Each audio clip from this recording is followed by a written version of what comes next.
Bebê, a Criança e a Aprendizagem. O Celso é graduado em Medicina pela Faculdade Federal de Ciências Médicas, especialista em Psiquiatria pela Fundação Universitária Mário Martins e pela Associação Brasileira de Psiquiatria, especialista em Psiquiatria do Bebê, da Infância e da Adolescência pela Universidade de Paris, mestre, doutor e pós-doutor em Psicologia. Ele é psicanalista, membro titular da Sociedade Brasileira de Psicanálise de Porto Alegre, onde tem funções didáticas. Então vou passar a palavra para ele, ele vai apresentar o livro, depois a gente abre para conversar, tá bom? Obrigada. Muito agradeço a Fábio, todo mundo que tem participado aí, né? Eu sei que sempre é um grupo, uma equipe, e a gente escolhe alguns representantes para agradecer.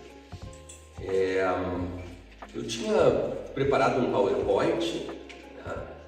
E o meu PowerPoint virou isso aqui. Que eu acho melhor, eu acho mais simpático do que o PowerPoint. Né? Quando eu vi o ambiente, né, achei que ficaria mais interessante um olho no olho com alguns desvios no meu papelzinho aqui. Tá?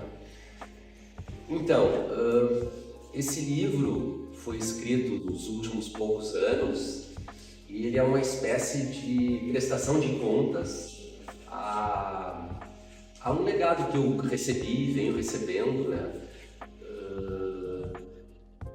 Do elogio ao começo, né?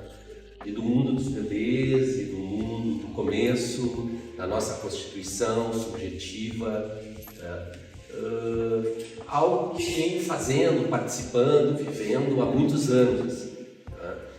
E eu resolvi organizar isso, assim, puxa, eu não tinha um livro sobre isso, né? Eu sou um escritor compulsivo, como disseram ontem, não, ontem disseram obsessivo, mas seria obsessivo compulsivo. E adito mesmo, né? E eu não tinha um livro sistematizando a questão do bebê e da criança pequena e eu achei que precisava fazer isso por causa de uma longa história, né?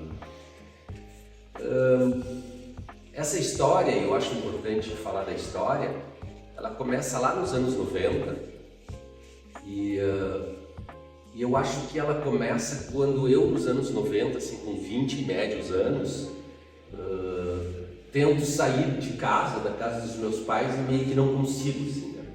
Porque minha mãe não deixa, né? Então, com uma mãe assim, muito boa de apego, mas muito ruim de desapego, né? Eu tentava me mudar, ia para um bairro e tal, ela sempre dava um jeito, né, de que eu acabasse voltando para casa. E aí eu disse, não, eu vou ter que ir para longe, senão eu não vou conseguir resolver esse negócio, né? E aí, na época, eu já trabalhava com uma pessoa muito importante na minha vida, chamado Salvador Célia, que foi um precursor da psiquiatria dos bebês no Rio Grande do Sul e no Brasil. E o Salvador era um cidadão do mundo, assim, era um sujeito que falava 6 palavras de qualquer língua, e com aquelas 6 palavras ele se entendia com as grandes autoridades, né, do mundo, e interessado por bebês. Ele conhecia e disse, não, eu vou falar com o Lebovici, vou falar com o Mazei, vou te receber lá. E aí eu fui, nos anos.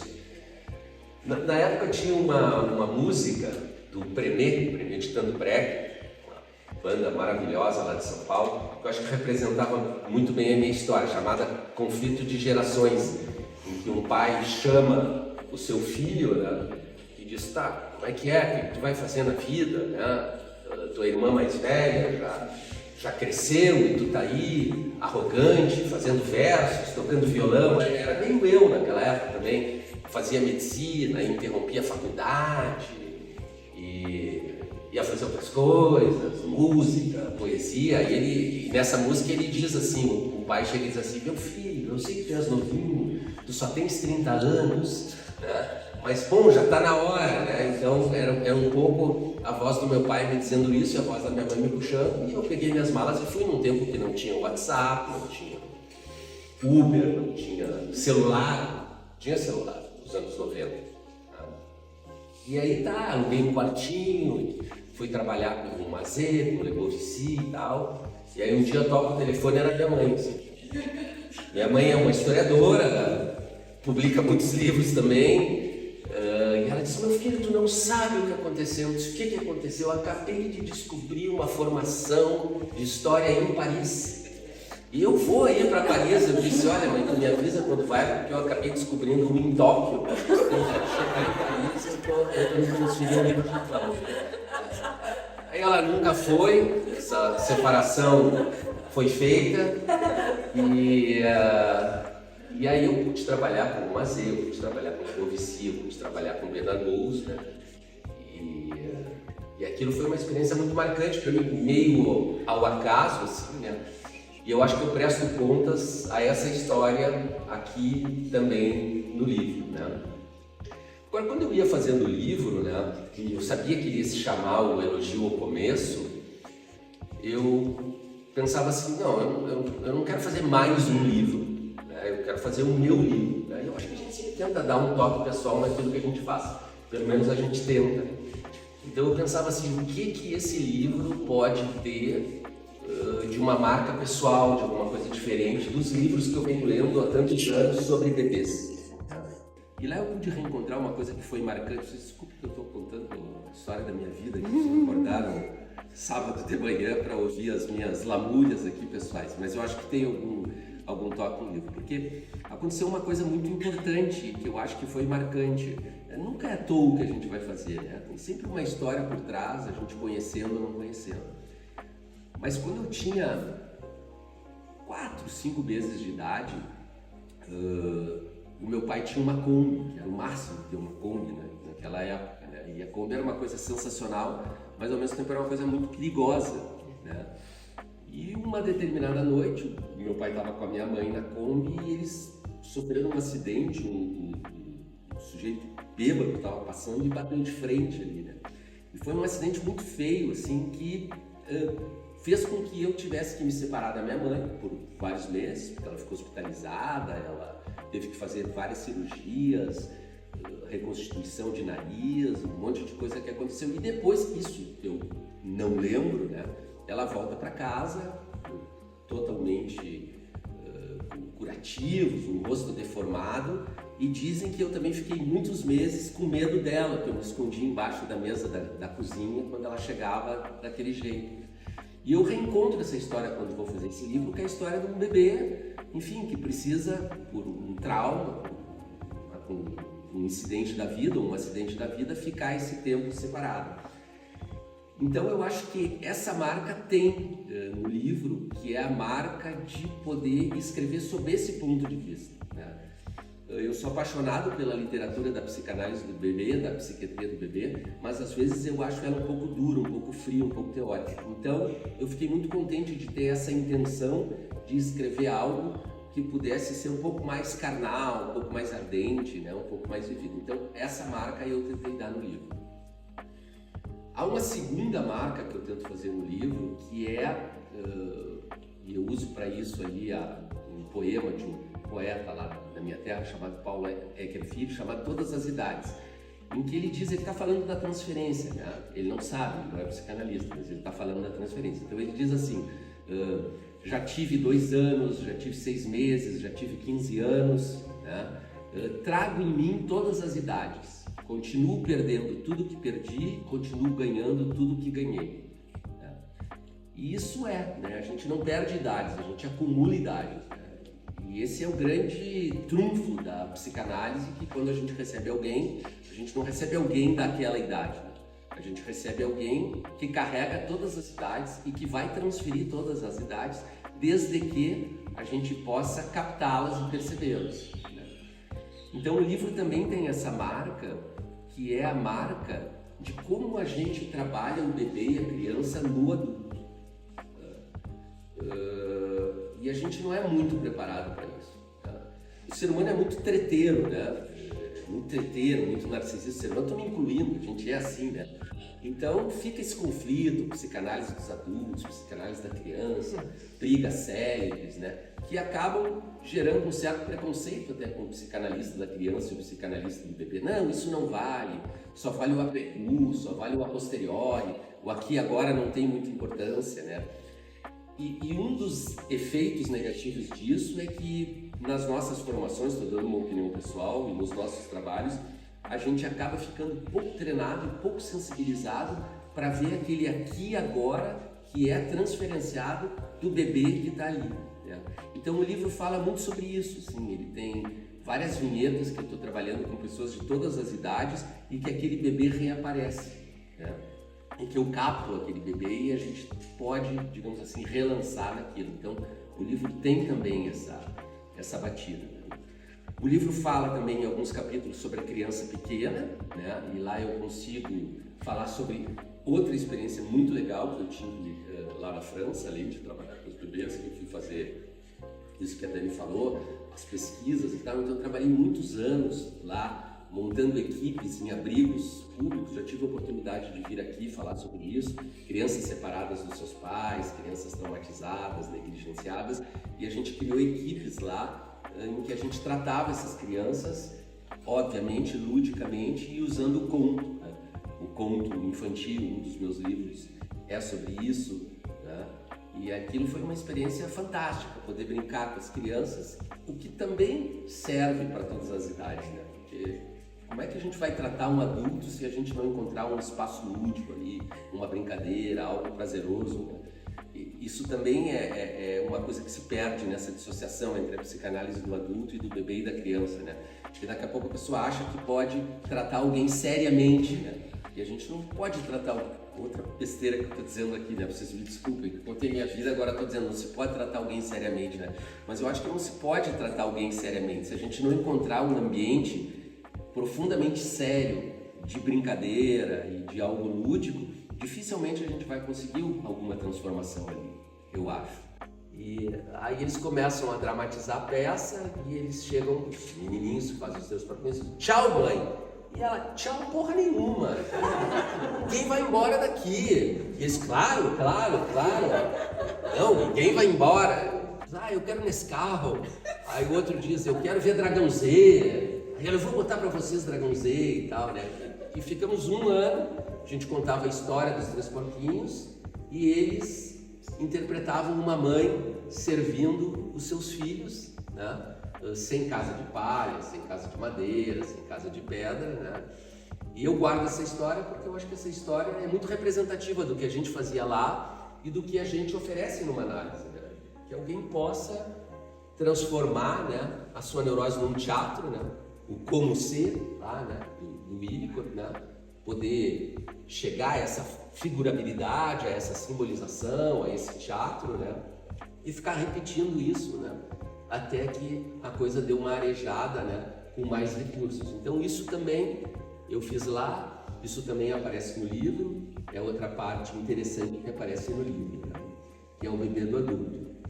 O livro, ele vamos dizer assim, ele resgata a partir das suas referências, e são muitas referências dentro da psicanálise do bebê, mas eu pego algumas referências principais ali, que incluem o Daniel Stern, o próprio Serge Levici, o Bernard Gous, o Vitor Guerra, o Trevarten, e lá a gente vai mostrando toda essa história fundamental da importância que no começo da nossa vida tem o ritmo, a prosódia, a sonoridade, o olhar, o holding, todas essas coisas que não são verbo, porque todas elas são verbais, mas que são os canais da interação e dessa interação que a partir de uma intersubjetividade nos forma e nos leva a chegar à nossa própria subjetividade. Eu acho que não há representação mais completa da saúde mental, que é o meu espaço subjetivo, a capacidade que eu tenho de ser eu mesmo, né? Ser diferente da Daniela, nós sermos diferentes de vocês, todo mundo ser diferente por um lado, e por isso a gente consegue estar junto, né? E isso tem toda uma história que não passa pela palavra, que não passa pelo verbo, que passa por esses canais de interação. E dentro desses canais de interação, o ritmo é uma coisa muito importante. E quando a gente vai olhar os autores que falam sobre isso, é muito interessante isso, porque são pessoas muito versadas, são pessoas muito eruditas, são scholars, são pessoas que conhecem muita psicanálise, que conhecem muito Freud, muito Bion, muito Lacan, mas quando eles vão descrever esses fenômenos, a metapsicologia tradicional, seja de que corrente for, ela não dá conta do que se passa ali. E o que se passa ali é decisivo. né? Esse encontro onde tem um gesto, onde tem um toque, onde tem um olhar, que é fundante da subjetividade, né? Essa metapsicologia não dá conta. Então eles vão recorrer à arte para dar conta do que se passa ali. Por exemplo, o Daniel Stern, a maior parte dos conceitos dele falam de dança, né? Falam de coreografia, né? Então os esquemas de estar com a harmonização afetiva, né? Quando ele descreve assim, que são momentos decisivos na fundação da nossa subjetividade, esses momentos de estar com, esses momentos de harmonização afetiva entre um bebê e uma mãe, né? Ele diz, olha, isso é uma dança, isso é uma dança. Depois o Bernard Goes, quando vai descrever isso, ele descreve como uma música, né? Não, isso é uma música, tem um maestro, o bebê é maestro, a mãe é maestro, eles observam a coreografia das mãos, né? Então nunca é a metapsicologia e sempre é uma figuração da arte. Que eu decidi fazer pós-fácil, eu quis fazer um pós-fácil literário. Eu disse, vou botar uma crônica no pós-fácil, né? E eu acho que é uma crônica que exalta a importância da escola com quem a gente trabalha, quando a gente trabalha com crianças, né? E a importância do professor, né? O professor, assim como o analista, ele tem uma grande oportunidade, que é a oportunidade de oferecer uma segunda chance, né? Ou um segundo sol, como na canção lá que a Cássia Eller canta, né? Quer dizer, há um segundo sol, né? Porque ele encontra aquele aluno que está ali gritando, inibido, quieto, que não aprende e que está dizendo, olha, eu estou trancado aqui, então me ajuda a sair desse momento, e o professor vai precisar ver que momento é aquele, né? E a partir da possibilidade de reconstruir uma nova relação, né, é que as coisas vão poder se relançar, né? A gente conversar com esse pós-fácil do livro, que se chama A História da Escola é Importante. E eu digo assim, a escola é uma segunda chance de escrever a nossa história, com tudo o que ela representa, entre tantas figuras de apego que é capaz de oferecer.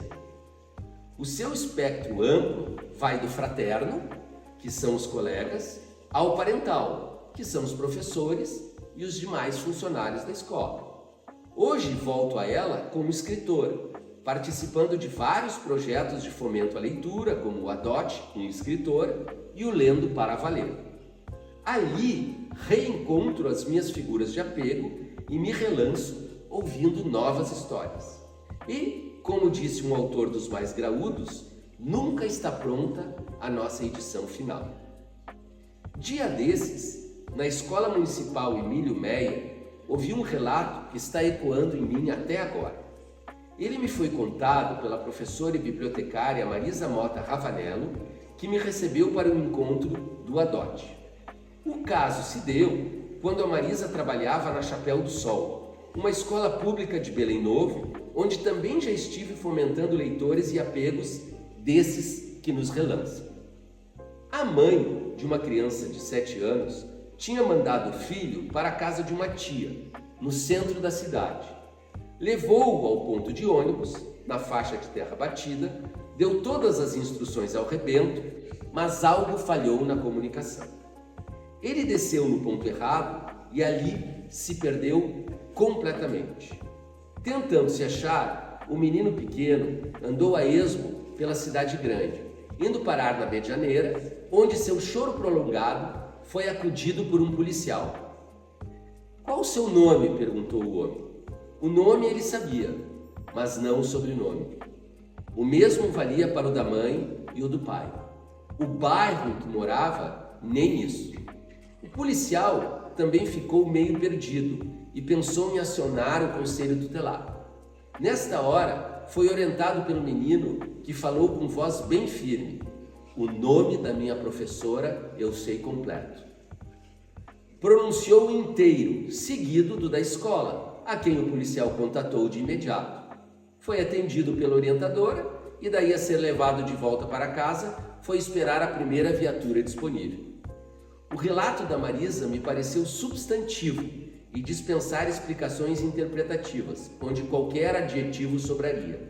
Ainda assim, arrisco cometer alguma redundância para encerrar dizendo que entre as histórias oferecidas por uma escola, nenhuma supera a da sua própria importância na vida de muitos de nós, corrigindo, ao modo de um professor, na vida de todos nós. Muito obrigado.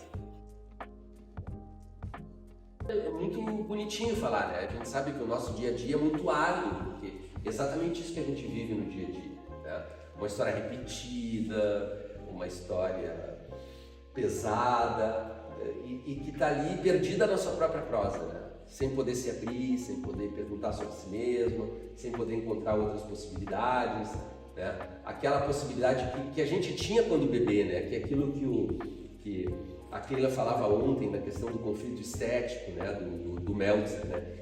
Que o bebê ele vem ao mundo e nos casos mais felizes, né? Ele vai encontrar mães entusiasmadas, né? Como eu encontrei a minha antes de ter o acidente, né? E que para o bebê aquilo é fantástico, é a beleza, é a estética, né? É a vida, né? Mas ao mesmo tempo ele também não sabe o que fazer com aquilo, se espera, é um todo do qual ele não dá conta, né? Daí o conflito estético, né? E é esse conflito estético que a gente precisa, eu acho, numa análise, é retomar, né?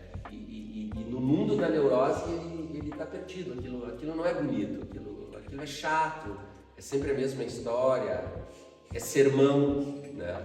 A pior coisa que tem é um sermão, e pior ainda quando esse sermão não é falado com poesia, né? Porque tem sermões bacanas, assim, né? Tem padres que dominam a prosódia, né? Aí ele está dizendo aquilo, faço assim, faço assado, salmo tal, tal, mas ele está contando aquilo poeticamente, né? Variando a entonação, aí fica legal, né? Eu acho que é isso que a gente precisa reencontrar e, de certa maneira, eu acho que é isso que eu coloco no livro que tento colocar. Enfim, sua escrita, né, que eu conheço um pouco, e de algum modo a psicanálise em si é uma escrita, né? Essa transformação dessa nossa, enfim, nesse nosso desafio de conferir poesia à nossa dor, seja como analisando, como analista, né? E você consegue fazer essa ponte com a sua escrita o tempo inteiro. E eu fico imaginando como essas duas funções dialogam, como a sua escrita te leva muitos insights para análise, e como psicanalista você traz isso também para a sua escrita, como essas duas capacidades se reforçam, né? Enfim, eu queria te ouvir um pouquinho sobre essa poesia que vai brotando das suas linhas e do seu trabalho. Bom, exatamente, só sobre isso, né? Sobre a escrita, né? Eu acho que a psicanálise ela é profundamente afetada pela escrita, né? Eu acho que ela e a escrita se juntam de várias formas, né? Eu acho que Freud foi, antes de tudo, um escritor, né? Um grande escritor, um escritor premiado, que ganhou um prêmio que poucos escritores ganharam. Claro, ele era humano, ele invejava os escritores, né? Ele tinha inveja dos escritores, ele se sentia inferior como escritor, né? Faz parte, quem não, né?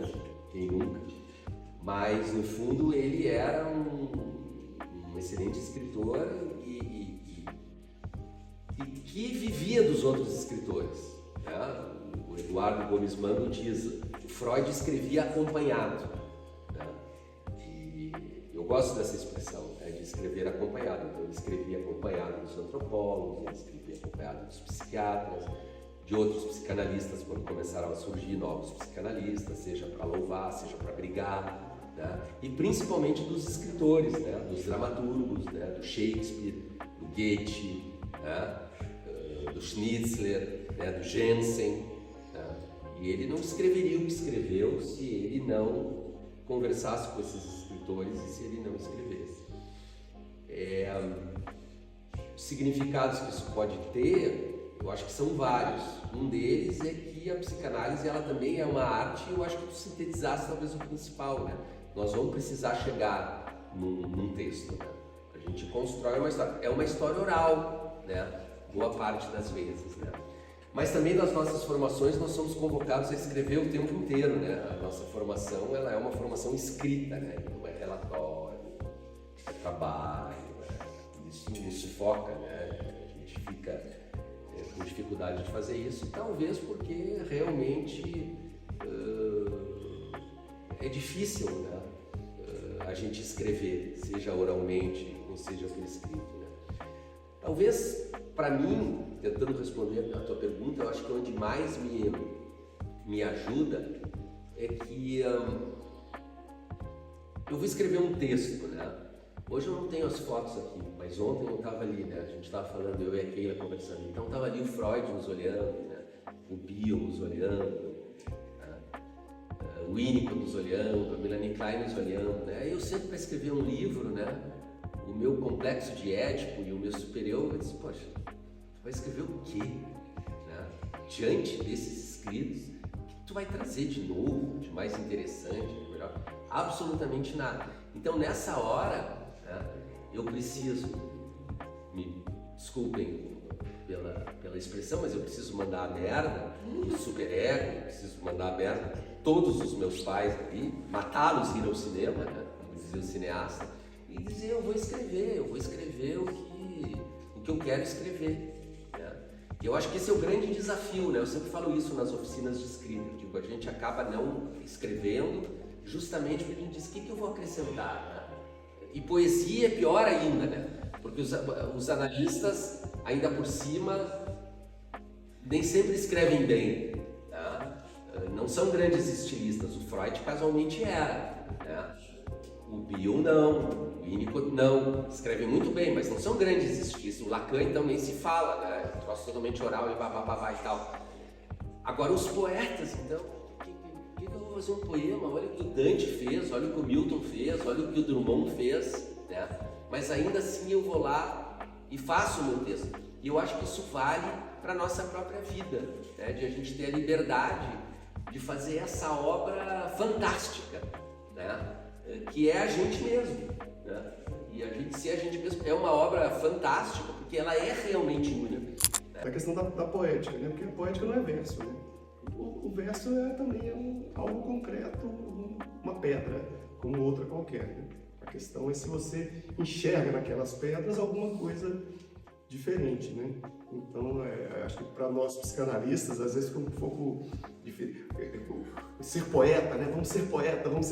E a gente fica naquela ideia de que ser poeta é criar versos. Sim. Acho que talvez não seja exatamente. Até porque tem muito texto de psicanálise que eu li e que aquilo ali me toca assim, tanto quanto uma poema, ou às vezes mais, né? Eu acho que no trabalho psicanalítico, a pegada poética, depois que você fala, me vem um pouco essa coisa, é a questão da empatia mesmo, né? Do gostar de gente, né? Esse é o ponto chave, né? Porque a poesia sai a partir disso, e não o contrário, né? Você fazendo poemas que você vai ser sensível, né? Desenvolvendo a sensibilidade é que você vai ser poeta. Esse verso pode ser esvaziado de emoção, né? Eu posso, lista telefônica não existe mais, mas, sei lá, uma receita, uma receita objetiva, ou como é que chama aquele, posologia de remédio, né? Até receita pode ser Pablo Neruda, né? Exato, faz uma receita. Claro, então tu pode pegar. O Caetano igual Carinho, Também. Uma música totalmente. Exato, então tu pode pegar, mas tu pode pegar uma receita que não seja deles, transformar em verso, e aquilo não tem uma emoção maior. Então tu chama atenção para algo muito importante que eu acho que é da própria história da literatura, né? Se tu pegar ali século XIX, século XX, tu vai ter alguns autores que vão quebrar isso. Talvez o primeiro grande autor que quebra isso é o próprio Baudelaire, Charles Baudelaire, que vai fazer poemas em prosa. Ele pega toda a linha do começo ao fim e tu lê aquilo como tu disse, como tu está lendo Rubem Braga. Né? E eu acho importante isso que tu está dizendo, porque aí a gente relativiza o verso. Né? E aí, como nós não somos poetas, mas nós somos prosadores, nós estamos aqui contando, o que a gente pode fazer é imprimir poesia, sonoridade, emoção, maravilhamento a essa prosa. Né? Então, de fato, né, eu acho que nós iniciamos prosadores de uma análise e nós saímos, quando aquilo funcionou razoavelmente bem, prosadores mais poéticos. nós recuperamos essa poética na nossa prosa, sem precisar fazer um verso. Francis Ponge, um poeta francês também, maravilhoso, boa parte da poesia hoje contemporânea, ela já não precisa mais do verso, né? E ela reencontra o poético nessa prosa. Estamos falando de literatura, tu falasse de literatura, mas eu acho que tu deixasse a bola picando para a gente pensar, não, mas é exatamente isso que a gente deseja nas nossas análises.